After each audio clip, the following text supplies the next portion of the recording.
of you. Become what we think that you should be and then exceed that. But, he's a very fundamentally sound player. He's gotten better every year, even with lost playing time when Hoiberg first came up. When Thibodeau at his last year, because Thibodeau didn't like that he wasn't a defensive player, which I respect. But, this guy is a stand-up guy. He was even willing to give up his jersey number just for Dwayne Wade. So that says things about this guy. I like him. He's one of the best offensive college players in history. But that's my player on the rise. My team on the rise is the Milwaukee Bucks. Like Mike said it perfectly. I mean, these guys, the length, and that's another thing with with basketball nowadays is guys are getting longer. Like, it's weird. The guys are so long, and it's hard. Like, the Greek Freak, that is a dude that you can't get past on the defensive end. You would.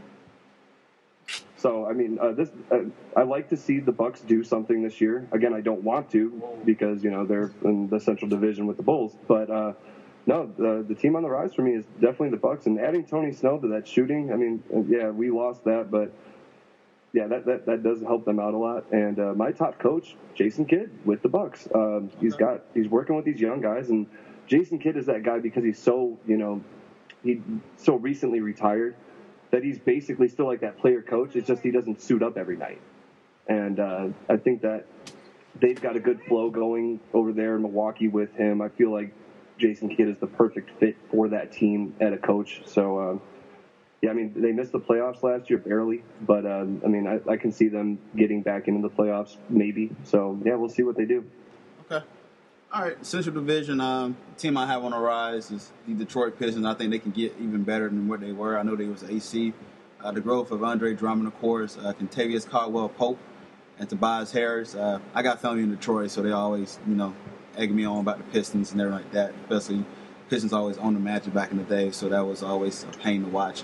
The Reggie Jackson injury, I know he's got right knee tendonitis. He's got a plasma injection. He's got just a projected recovery time. So once he comes back healthy, yeah, he'll be back. Be fine. Player on the rise is Giannis Antetokounmpo. Bless you. Thank you. I know. This guy is a freak of nature. That's why they really call him the Greek Freak. The wingspan is amazing. Kids run him at point guard now. Apparently, he's going to be running some sets at point guard. So this guy averaged 16 points, and the guy is still in the block, and he grabs rebounds too. So this guy is really he can guard all five positions. So intrigued to see how he progresses as the season go on, as it begins as well. So also my top coach is going to be Stan Van Gundy. Detroit has gotten better every season, and I expect that trend to continue. And of course, there's been rumors that swirl about Dylan, Reggie Jackson, but. For John Wall, but I heard the rumors kind of died down a little bit, so that's my outlook on that division. So, can I say something about Giannis real quick before Kevin gets in here? I hate that division. So, if Giannis is going to be playing point guard at certain spots at certain times, and they've got some packages with him at point guard, I've seen this man run the length of the court, well, not the length of the court, but 3/4 of the court in 3 steps. Yeah, that's insane. 3 steps. And you're going almost 60 feet. That's super length. And if you can do that as a point guard, your opportunity to become a hybrid player like that is just something that we'll probably won't see for a long time. And we've got to enjoy it right now and not take it for granted. That's why I like them as that team on the rise, because of him alone. I think that he's the heart of that team. And like you just said, 3 steps, 3.5 steps, or whatever. That's a travel call that guys do in the 15 feet of the lane. Yep. And it's insane. Like I was saying, these guys are getting longer and longer, and guys who probably grew up in high school and college that were playing just forward positions, now they're becoming these hybrid guard forwards. And like you said, we got to enjoy this as it's happening because we might not see it again. Yeah. He looks like an emu. Hey, that emo can score though. I said emu, not emo. He looks like an emu. His legs are whatever. His legs are abnormally long. He's got. You never know. I don't know what type of music he likes. His legs are like the size of 12-year-old. You want to touch the Central Division? Or? No, I hate that division. Okay. All right. Well, if he doesn't want to touch it on the Central Division, I get back in on it about the whole Rajon Rondo thing.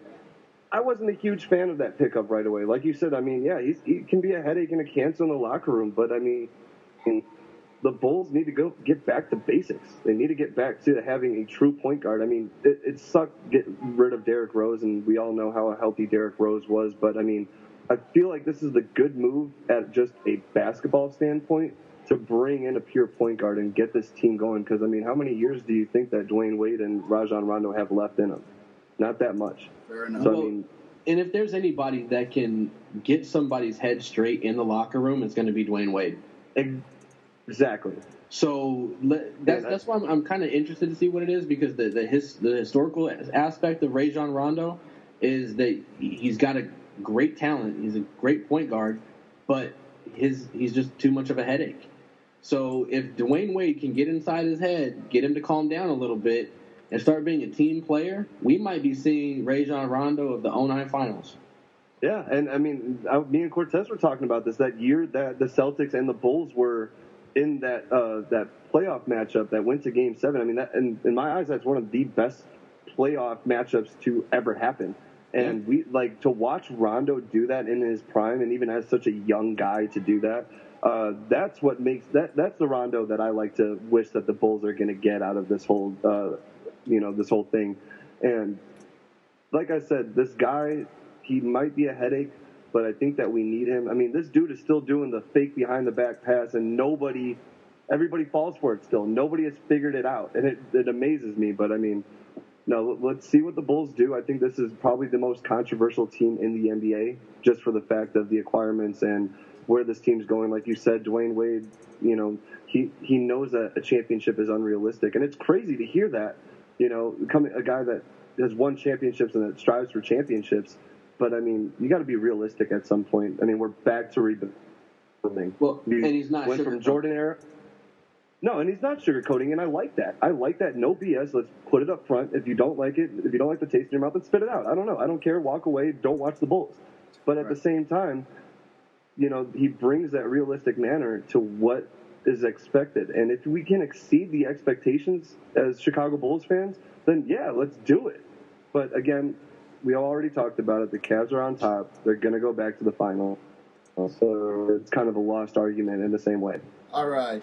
So let's, now because I got 3 questions left here, we'll just answer them real quick. Don't really need to go into details about them. So, like I said, it's too early to give a full HC for each conference. So give me your 4 teams that each conference. That is a lot for playoffs. Any game that you got so on your calendar, and then real quick, who is your NBA champion? Just shooting a gun. I know it's early, but we're going to do that and just knock this out of the ballpark and get on out of here. Kevin, you want to start off? So we hear your voice in a while. Any games you got circled on your calendar? Christmas. That's right. You did say to me in the podcast. Christmas. Circle Christmas. 4 teams that are most likely going to make the playoffs: Spurs, Golden State, that other team that I dare not mention their name,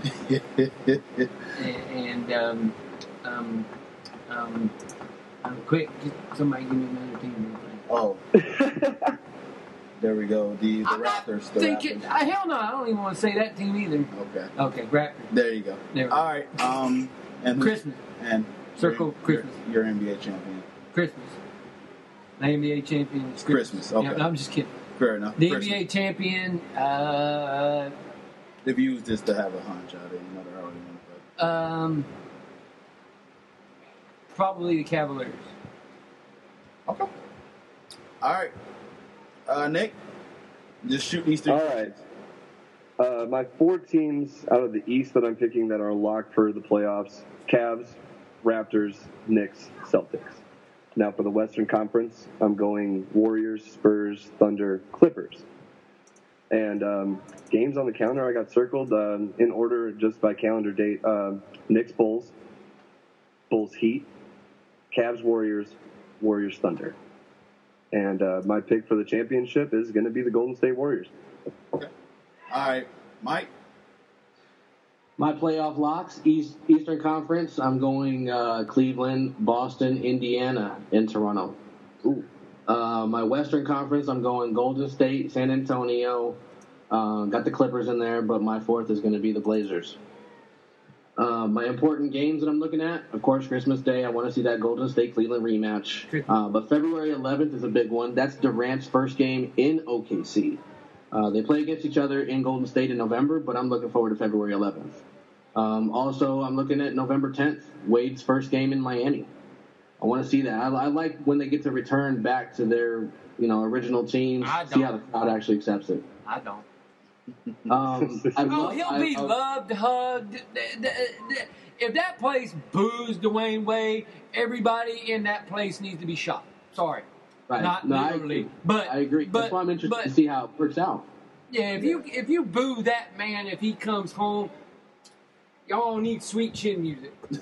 Flipping idiot. I also like the Chicago-Cleveland games. Whether they're in Cleveland, whether they're in Chicago, watching LeBron and D. Wade go against each other is always a delight. Well, that would be my fifth, sixth games on my calendar that I would love to see because it doesn't even matter who's on that team. That's just always a good matchup. I'm also looking forward to like 2 actual series, just to kind of throw this in there. Because I have Milwaukee and Detroit kind of as my teams on the rise, I want to see which one sets apart each other in that actual series throughout the season. That's in the East, and then in the West, I want to see Portland and San Antonio. Nice. That was a good series. They did, if I recollect, they played in the playoffs, and I love seeing it. I love that series anyway. I want to see what Dame Lillard does against San Antonio, because San Antonio, as good as they are, they've always been a juggernaut. And I think that, if he can go up against that and succeed, it'll definitely help out his case possibly for MVP, should he be in that race again. My NBA champion, Cleveland Cavs in 6. Ooh, in 6, calling it. 6. All right. My locks, I'm going to go with the West. I've got Golden State, the Clippers, the Spurs, and Portland. In the East, I got Cleveland, Boston, Toronto, and a surpriser, Charlotte. I think they're going to bounce and improve, and I think they'll be a lock to make the East. So I like what they got with Kemba Walker. MKG is back healthy, so he can guard their best team perimeter defender. I like what they got cooking, and Steve Clifford is one heck of a ball coach, and I think he's making that club get better every year. So I have faith in them that they'll make the jump to be a lot to make it in the East. Any games that I got stuck on my calendar, I got Golden State versus Oklahoma City. Of course, the return of Kevin Durant going back to OKC. You got the Knicks at the Bulls November the 4th. I always like to see those two. I told Nick before I like that rivalry between those two teams. It's always fun to watch. Now that you got Derrick Rose and Joakim Noah going to the Knicks. I got the Jazz and the T-Wolves, 2 young teams that I like going at in that division. Actually, I definitely have some implications. Golden State, Cleveland, Christmas Day. I love Christmas Day. I get to watch a lot of basketball. In that game, I'm definitely going to like to enjoy the rematch. And me, a personal favorite is the Magic versus the Thunder. You get Victor Oladipo comes back to town, to Orlando, and he did do a lot for the community, so I do not expect anybody to boo Victor. He got traded. He didn't do this on his own. But Victor meant a lot to me in the Orlando community, and I wish him the best and success. And I'm sure a lot of Magic fans going to greet him with the positive vibes that he deserves. So as far as the NBA champion, I got the Golden State Warriors in 7. Needless to say, I tell Kevin this all the time on the podcast, and I have to wait till I get there to the when we get to the playoffs. 3 years in a row, I predict the right champion, so I give myself a pound on the back for doing that. But we'll see how that goes. But nonetheless, I did pick. I was the only one that really picked Cleveland last year to do it. But I think it's going to flip flop here. But the fact that we get these teams, I'm thinking it's going to happen if we do. The fact that we get these teams to play at it 3 years in a row is pretty fun. So. Nonetheless, best of luck to all the teams in the NBA. And not only is it going to be 3 in a row for those 2 teams, but it'll be 7 in a row straight up for LeBron. Oh my God! Here it comes. Right. Let's close this bad boy. We're running at 2 hours. I got to do some editing to it, so it should be fun. So, anything else y'all like to add? No. Yeah, there's one thing that I can add here real quick.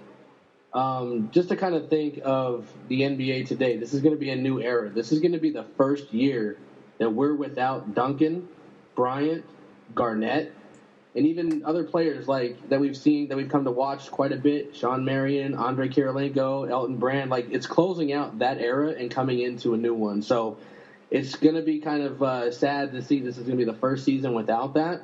Without those players, but everybody grows, and I want to see how the NBA develops a little more without those those backbones to the actual league itself. It's going to be something I'm going to miss a lot, and seeing those teams play without their respective best players that they've had